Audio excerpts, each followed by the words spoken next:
Let's get ready to be inspired by Lauren Tickner, the CEO of Impact School. She guarantees to double your sales with proven to work methods, but we want to hear from you, Lauren. Yay, Thank you so much for welcome. having me. We have scaled beyond that, and now we're really focusing on ensuring that we can get our clients to get clients all around the world. And of course, I'm always working to share as much free content as I possibly can that will add value to people. So yeah, it's great to be here today. And I know you guys, we've spoken a few years ago now, so it's good to be back. So thanks for having me. Thank you for being back, Lauren. So tell us, what is happening like in the season? What is your main focus in this season with Impact School? Yeah, so we're actually changing the name of the company because cool. what we realized is that yeah, we wanted to do a rebrand because the clients that we started working with even a few years ago when I think we did our first podcast, like more beginner level clients, right? They're kind of getting to their first, let's say like 10K months, but really where we're the best is we're the best at scaling. And we're really good at that. Like we're great at helping people scale their business.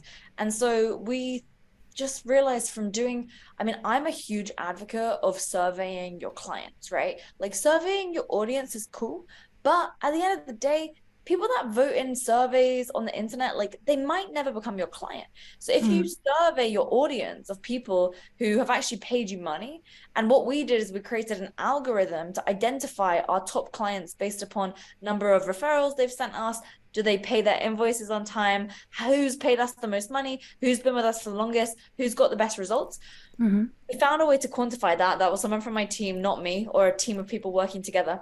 Wow. And we were able to rank our clients from essentially the most high value to the lowest value. And we took the top 200 and we identified that the reason why they were coming to us was to scale their business, okay, to get at the sales system that would allow their revenue to increase month on month rather than having these big swings of a high revenue, then a low revenue, then high, then low.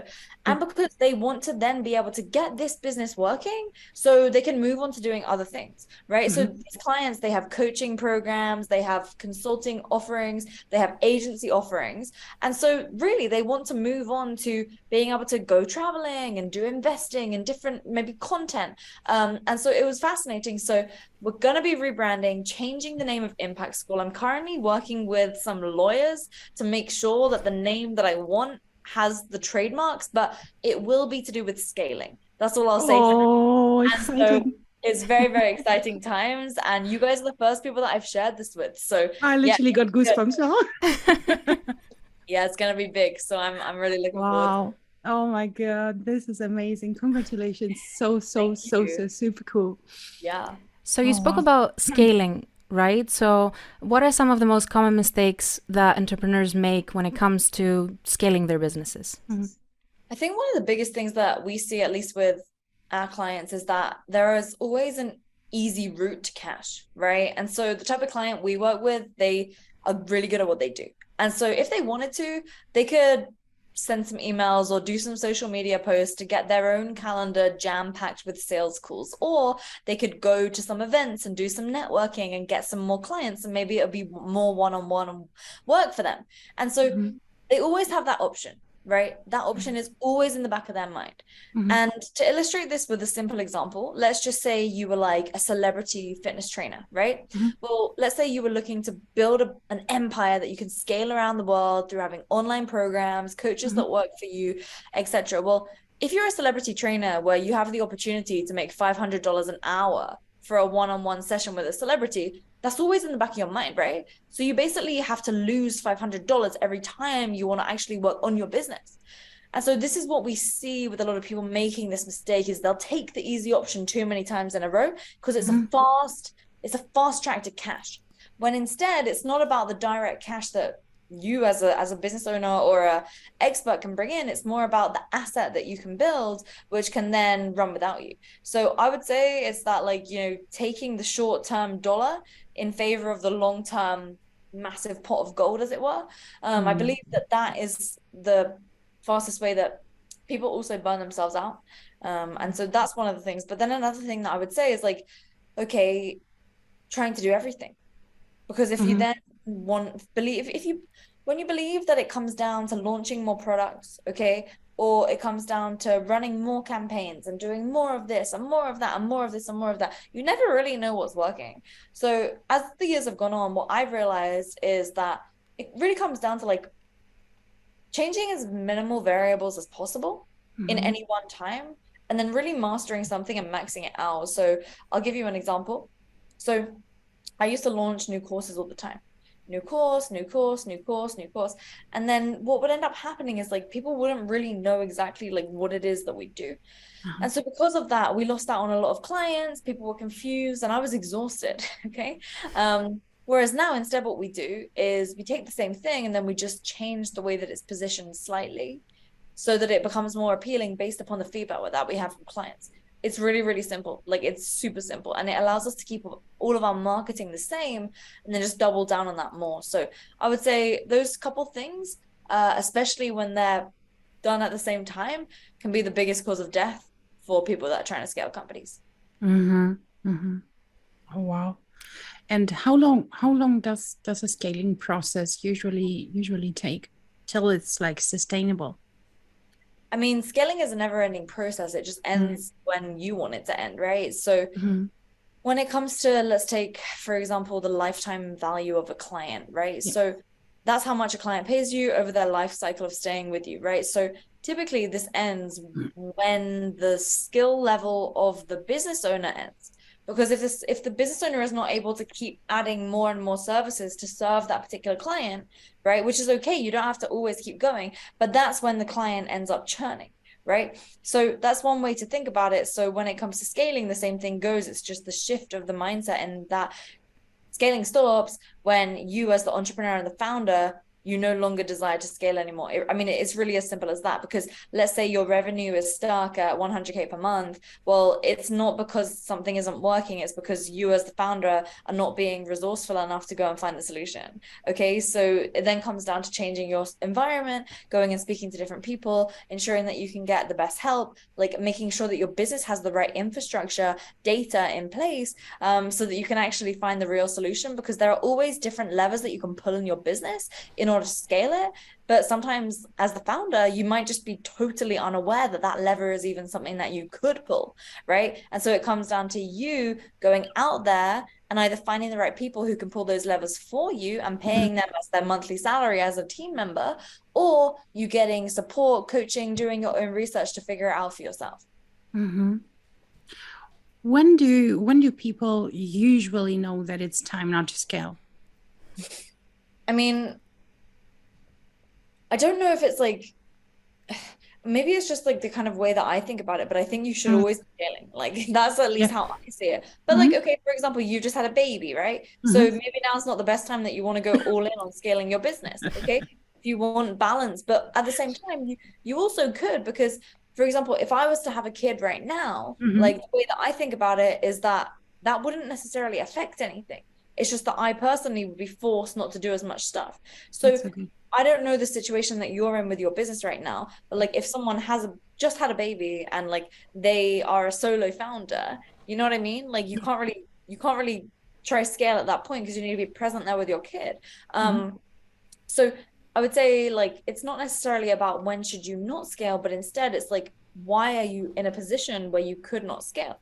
And if it's because right now you're so busy and you have bills that you need to pay, so you have to take the trading time for money, right? If that's the situation, then it comes down to, okay, what do you need to do instead to get yourself out of that situation? So you get yourself a bit of runway and you have some money in the bank to be able to not have to be doing this trading time for money situation, and instead can focus on the scaling and on the growing.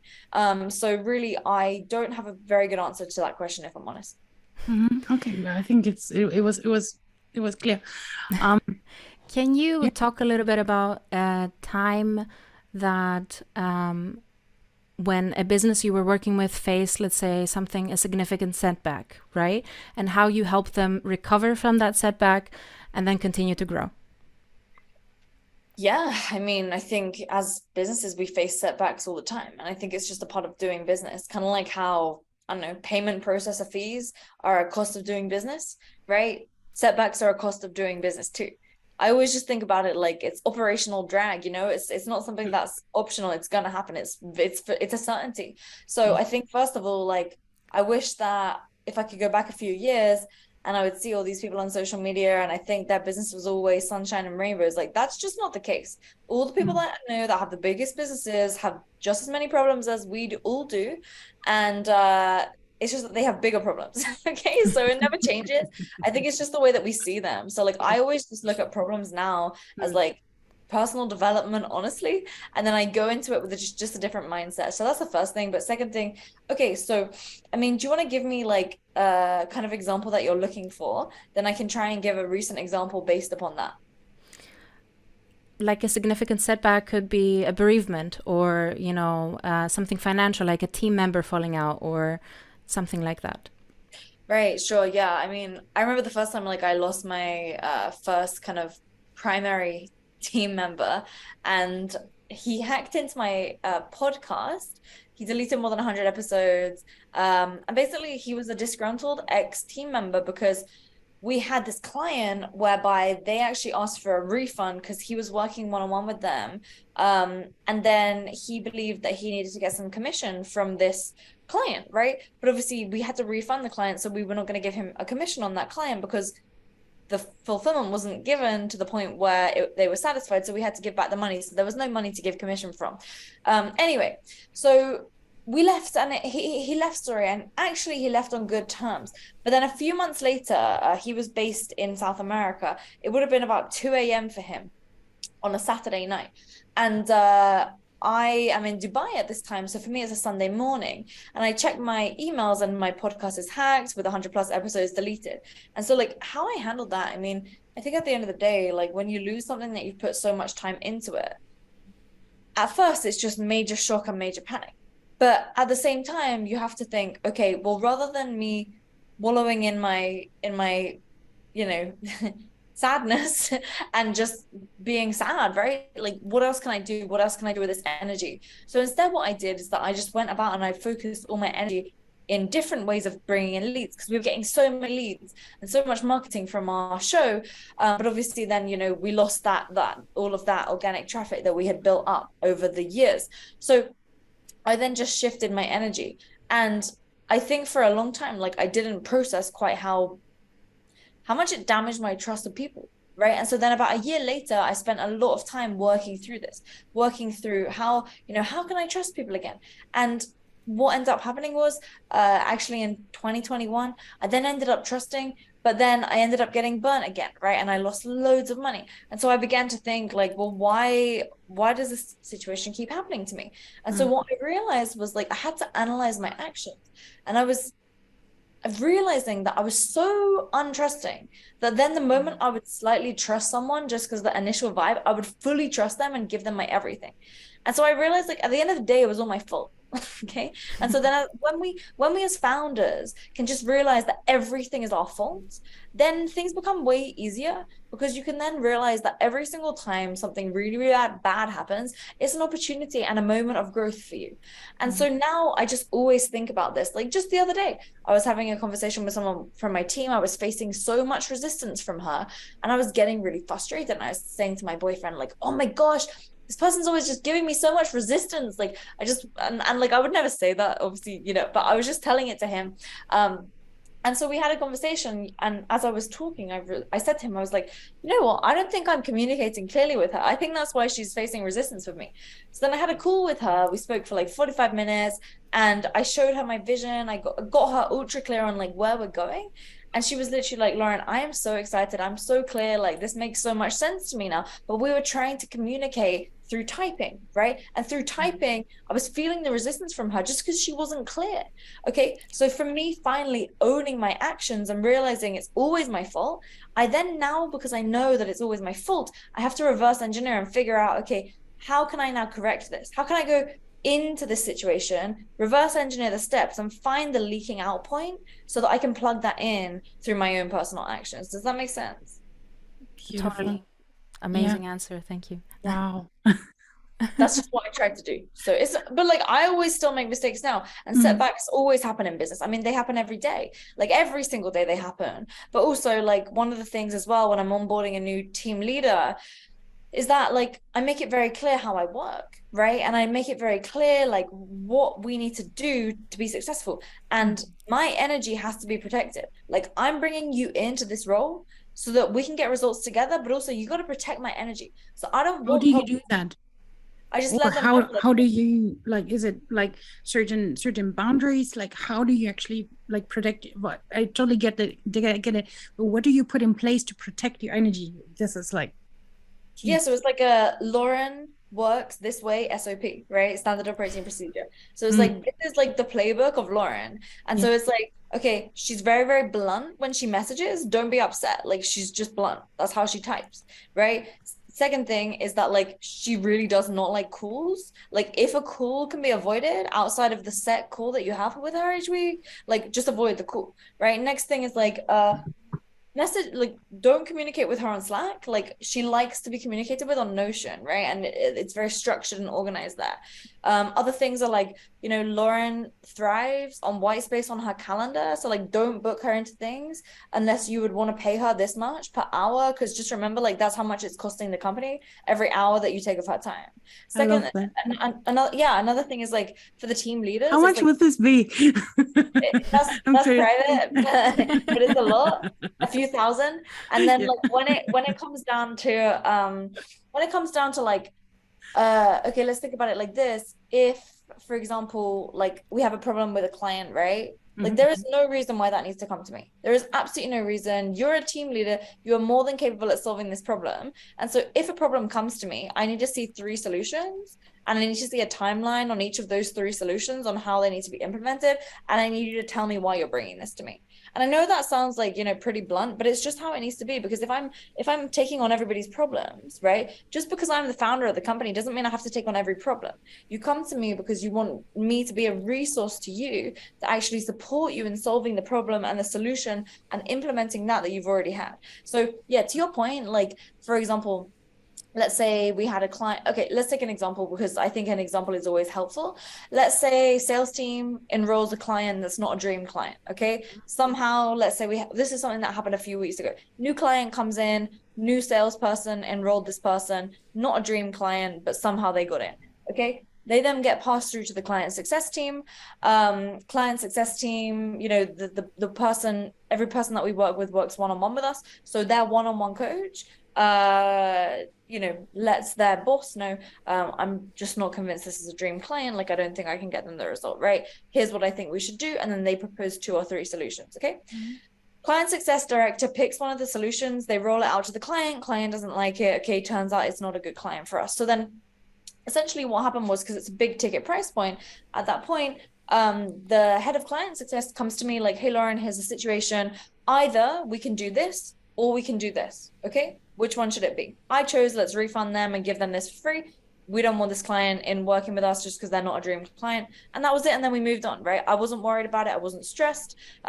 Whereas if they'd have come to me right in the beginning, like, oh my gosh, Lauren, we have this new client. I don't think they're a dream client. Like, what should we do? I'm really worried because, like, I don't think we're ever going to be able to get them the result. That just drains my energy, you know? Instead, they propose these solutions to me. I pick a solution. Normally, honestly, it wouldn't even come to me. It's just that this is the high price ticket, like 25K, right? So they wouldn't just refund it, you know, without checking with me. And so, yeah, that was pretty much that. So hopefully that helps. Absolutely amazing. So just to move the conversation a little bit, how do you stay motivated and to continue to innovate in your business? Yeah, good question. I mean, I don't necessarily know that I do massively innovate, to be honest. I think, like, I'm just always taking feedback from clients and analyzing the feedback and the data. And then based upon that, I'm also looking at what's going on in the industry. And, like, as a founder, I'm also looking, what do I like, right? What do I enjoy? Because I really believe that right now we have a great product that works really, really well. Like, we don't necessarily need to massively innovate on that. It just comes down to, like, I believe in Kaizen, which is continuous improvement. It's like from Japanese manufacturing, right? And so I just think like always improving. So I actually don't think I innovate too much, and I don't try to innovate all the time because, like, for example, I'm not an inventor. Like, I'm not a tech founder. Like, I'm doing services, right? Like, it's not super sexy. But when it comes to how do I stay motivated, I mean, I think what's that saying? Like, when you love what you do, you'll never work another day in your life. Yeah. In order to stay motivated, I make sure that I'm staying in my zone of genius. So I find people who are really good in leadership positions so that I can elevate myself out of needing to like do the things that must be done. Because I'm the type of person, again, this is me. Everyone's different, but for me, I don't like having a calendar full of stuff. I like white space on my calendar. I like to be creative. I like to do what I want to do. And then I know that if I have loads of calls on my calendar and I'm like, oh, I have all these calls to do, then I am not going to be motivated to do it, right? Whereas if it's things that I choose to do, like I love doing podcasts like this. For me, this is really, really fun. I find it energizes me, it makes me excited, makes me happy. Like I love to do that. But if I had like 10 calls in a day, like one-on-one calls where it's not creating content, like that would exhaust me and drain me. So I just avoid that stuff. And then that's how I stay motivated and inspired. And I just like talking to great people. I travel all around the world all the time and speak to amazing minds. And through having these conversations and connecting with these people, I'm just able to constantly learn and constantly expand my mind. And that's for me what I love to do. Like I love to chase my curiosity. And I think that when we are able to get ourselves in a position where we can do that, that's when we come up with the best ideas and the things that are actually gonna be able to help people the most. So that's what I do. Yeah, like Tony Robbins says, like proximity is power, right? Like to hang out with the right people and the right mindset. Honestly, just hearing you, what motivates me back. That's how I know it's completely true. Contagious, right? I love it. That's awesome. Contagious energy, absolutely. 100%. No, but it's so powerful. I think like energy is everything, right? So we have to protect our energy. And if it means that we have to set up systems to do that, then so be it, right? We got to do what we need to do. And I think like protecting your energy is it's more important to protect your energy than to protect your time. Because if you were to get a phone call in the morning that lasts for 30 seconds, but they say something really bad that just like hits you, that could knock your energy for the whole day or for the whole week, right? Absolutely. So it's critical to protect that energy, because that's the one thing that like as humans, when we can balance that, when we can maintain that, oh my gosh, we can put it towards so many amazing things. And 100%. you have also like rituals in place, or like like standard things that you do in the morning to keep your energy in a certain way? To be honest, I don't really have a morning routine. I stretch in the morning. Like I totally just wake up, I pee, I stretch, and then I just normally go straight to work. I don't check my phone. I leave my phone plugged into the wall. That's the one thing that I'm very big on. But usually, like, it depends where I am in the world, because depending on the time zone I'm in means that I need to have a different type of routine. So if I'm in Dubai, like I can work for like 5 hours without checking anything. Whereas if I'm in the US, like I'm already at least 5 hours behind the UK. So I usually need to go in and check something, but I always close all my tabs the night before, other than what I'm going to be working on as my main thing that next morning. So for example, right now we had this old, like massive, like I basically wrote this book. It's not really a book, but it is basically I don't know how to explain, like a handbook. I wrote it like 4 years ago, and it's really good. Like I actually swear this is like so good because it's perfect. It was like exactly how I was running my business 4 years ago, right? But the thing was, like, back then obviously my revenue was way lower, but it's perfect for my dream client now, right? And so it's so cool because basically what I'm doing at the moment is I'm reworking it as like a freebie for our audience, which is cool because it's like, oh my gosh, if there's I was just so thankful that I did this years ago, because like it's perfect.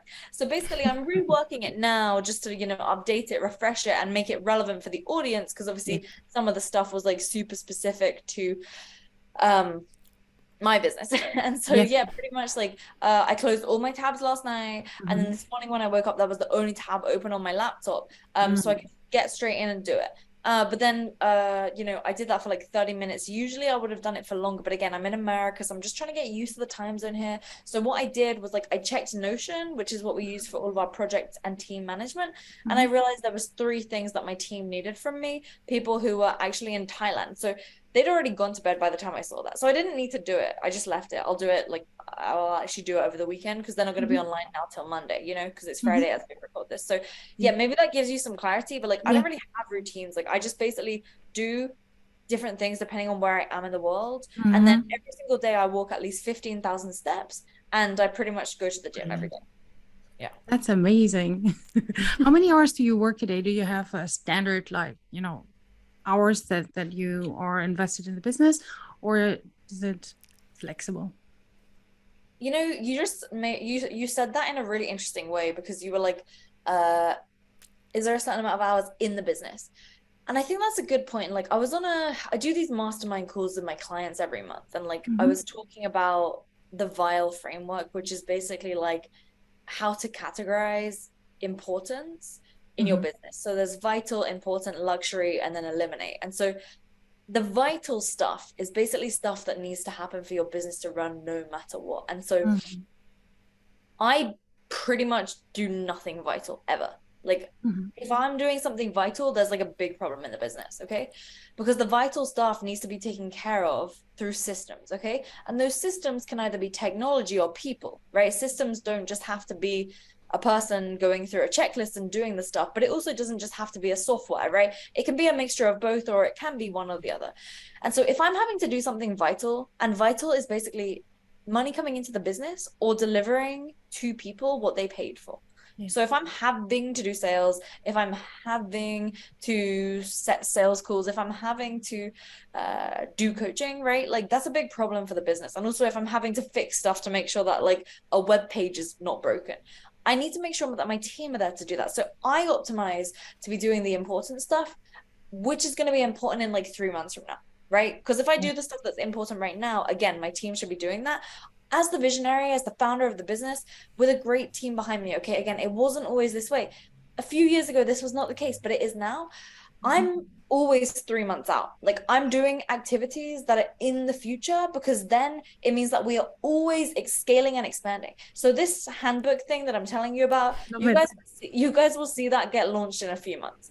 But if it was me in my ideal world, I would do this, I would get it done in a day, and I would launch it the next day, right? However, with a team, I can't do that anymore. So I have to learn to stay slowing down, which is why I have to have someone by my side who's able to keep the day-to-day down, keep it running, because otherwise I'm causing mayhem. I know myself well enough to know that I'm like that. And I think a lot of entrepreneurs can relate to me, right? Because we just want to do things too fast, but a team can't keep up. Otherwise they don't have their own business and be successful in business, you know what I mean? So yeah, it's you got to know yourself. And so that's just something that I've been thinking a lot about lately, because I've been forcing myself to stay in the future and not then dive back into the present, because when I do that, that's when it causes disasters. Wow, I got that on such a deep level. I got literally goosebumps when you said it. I'm like, oh, I needed to hear that. Yeah, because you really you want to do it now, yesterday, and having this is so wise. This is amazing. This is a very big kick in my butt. Knowing that okay, now you stay there, and also trust. It has to do also with you trust the team that okay, it's gonna be when it's gonna be. Yes, 100%. 100%. Yeah, and it's hard to learn. And I had to learn this with my business coach. Wow. He told me, Lauren, if it takes 2 weeks longer because your team are doing it instead of you, that's okay. Because you're not doing it, your team are doing it, and you're empowering them, and they're having a win for themselves. And so I just thought it helped me. It helped me so much with my mindset, for sure. Wow, I love that. Thank you so much for sharing that.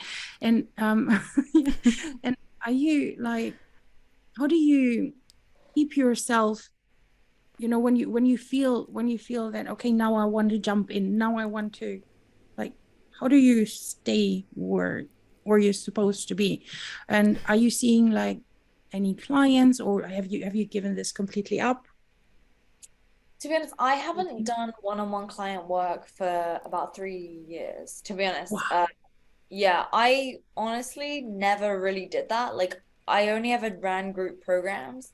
Again, it's just not my zone of genius. Like I'm really good at presenting like master classes or speeches, but one-on-one work is really difficult for me unless it's a client that's already doing like 100 grand a month, right? Yeah. Like below that level, it's challenging for me because I'm just too far away from that. You see what I Yeah. mean? So it's difficult. And honestly, my team are badass. Like my team are the ones that they all consulted with me and my company before they came in and actually started working with our clients. So like to answer your question, how do I stay in that lane? To be honest, a lot of communication happens without me. So I don't see it. I just don't see it. Like I'm not looped in on the stuff. Again, my team know me. I've told them how I work. Like, we are really a team. Okay, so every Monday, Friday, we have a leadership team meeting. I have one-on-ones with each of my leaders once a week. And then we just chat. Like we just chat, we talk. But the majority of my time, like if my team needs something from me, I have a page on Notion where they'll put it for me. And that pretty much keeps me busy for my days. Like they give me, each of them probably give me like 2 or 3 things a week that they need from me. And then I'm just doing stuff that I think is going to get us to the next level. For example, this handbook thing. Guy from my team found it. He was like, "Hey, Lauren, is this still relevant?" And I was like, "Oh my gosh, I forgot about that. Where did you find that?" He was like, "Oh, it was just in the Facebook group." I was like, "Are you kidding me? Like, this is so old." And so now I'm working on that just because I think it's a good idea to do. Beautiful. Yeah, so good, right? And like, so that's a new head of marketing that I just brought on.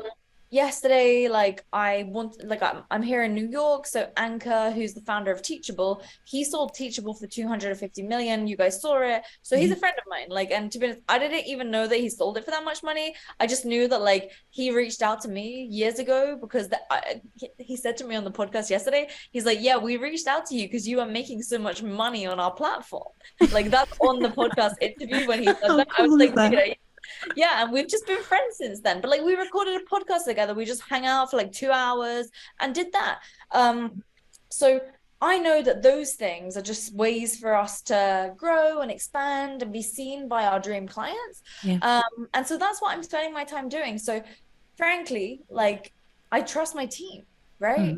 Like they're so fantastic that I'm able to trust them and believe in them. And like are we where I want to be? No, not at all. Right. So next week, that's why I go to our mastermind. Like I pay 20K, fly all the way from like it took me 36 hours, from Dubai because I need help, right? And I'm always wanting help. I have a one-on-one business coach that I work with because there are still gaps and still things that are absolutely missing. That mean that my team are doing, and even me still, we're doing more than we need to be. Okay. And so we're finding solutions for those things, but every business is always that way.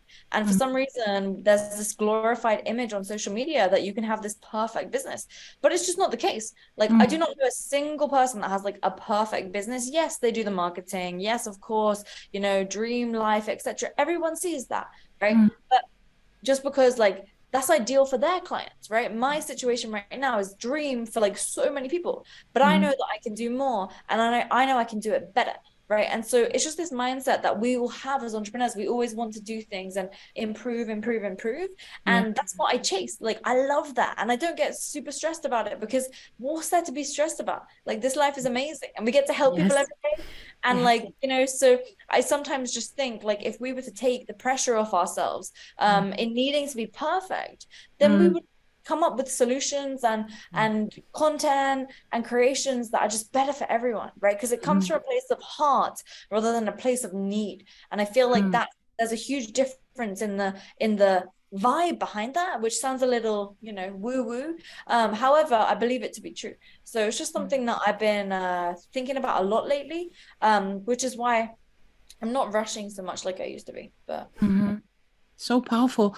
And of course, if we think about it, like also in the content world and in the like being visible, and like how we market from which energy the posts come, because it can be like perfect, like a copy paste kind of thing what the industry does, but if you don't really like stand behind it, what do you have to say about that? Like how can somebody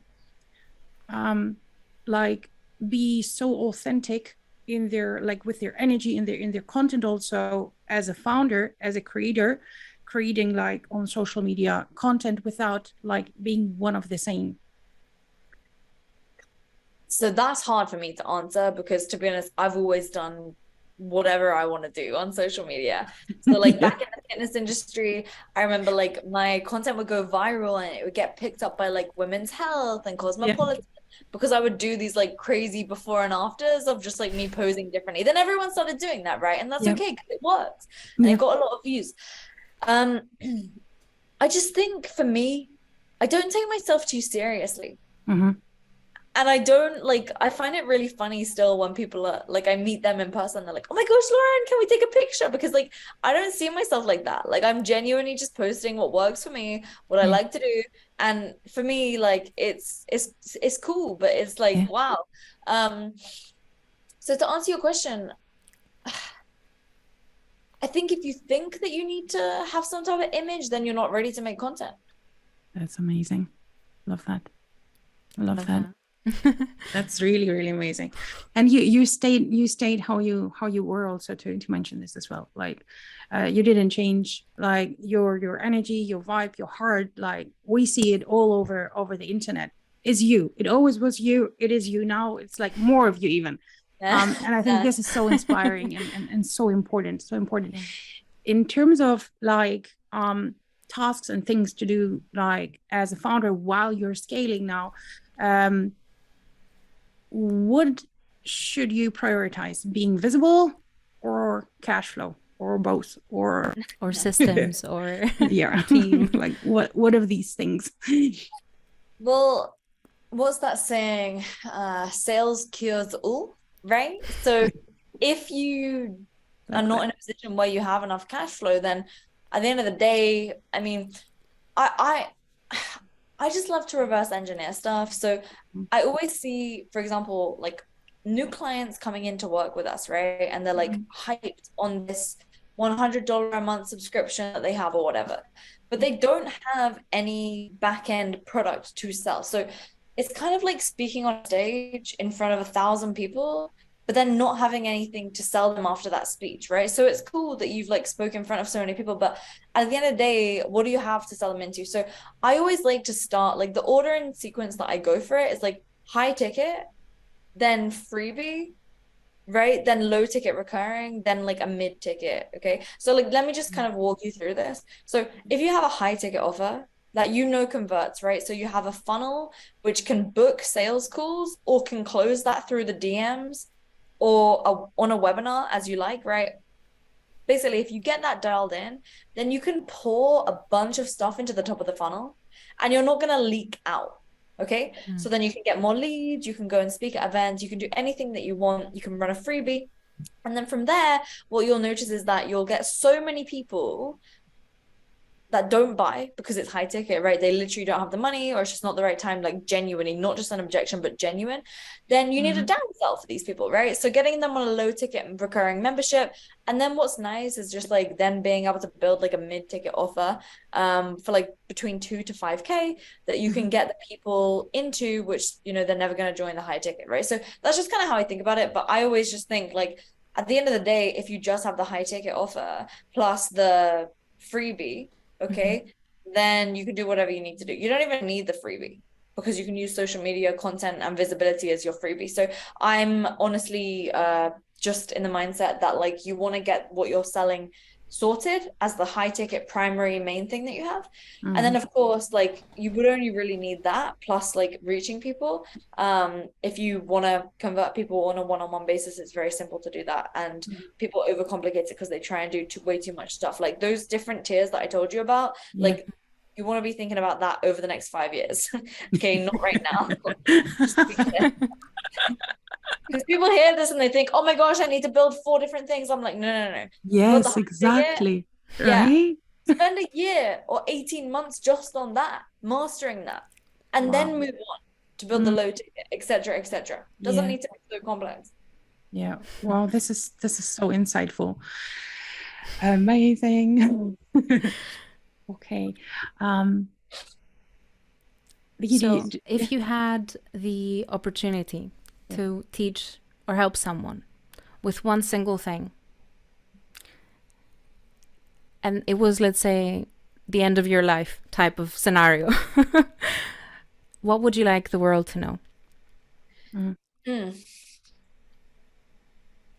I really think that movement is medicine. Yeah. And I think taking care of your health is everything. You can have 1,000 wishes, but if you don't have your health, then you only have one.